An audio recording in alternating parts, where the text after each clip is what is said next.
రాష్ట్ర ఆదాయం పెంచుకునే పేరిట విచ్చలవిడిగా మద్యం షాపులకు అనుమతి ఇవ్వబోతున్నారని బీఆర్ఎస్ నేత శ్రీనివాస్ గౌడ్ మండిపడ్డారు.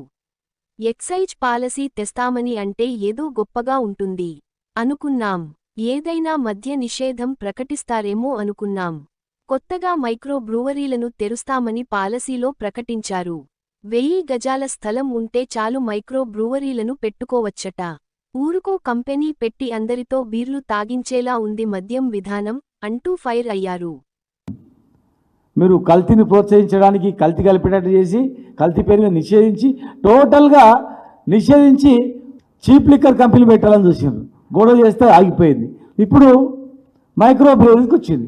మైక్రో బ్రేవరీస్ వేయడానికి స్టార్ట్ చేసింది. ఇప్పుడు అంటే ఇక మీరు తాగండి, ఊగండి, ఉద్యోగాలు అడగకండి, మమ్మల్ని ఏం అడగండి, ఎప్పుడు మేము నా మత్తులో ఉండండి, ఎప్పుడు మీకు అందుబాటులో పెడతామని.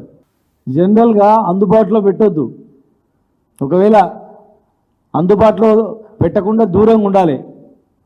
కనిపించగానే చెనికావేశంలో డబ్బులు ఉంటే జేబులా దన్మని తాగాలని కోరిక వస్తుంది పిల్లలకు. ఎక్కడ పడితే అక్కడ ఇస్తామనేది చాలా తప్పది. ఇది విరమించుకోవాలి. నీరా కేంద్రాలు ఏర్పాటు చేయండి. జిల్లాలలో నీరా కేంద్రాలు విస్తరింపజేయండి.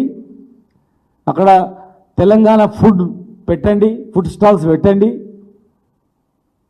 మీరు పెంచుతారన్న 20% వైన్ షాపులలో ఇస్తామని చెప్పి మేనిఫెస్టో పెట్టినటువంటిది 20% వైన్ షాపులు కూడా గవర్నర్కి ఇవ్వండి.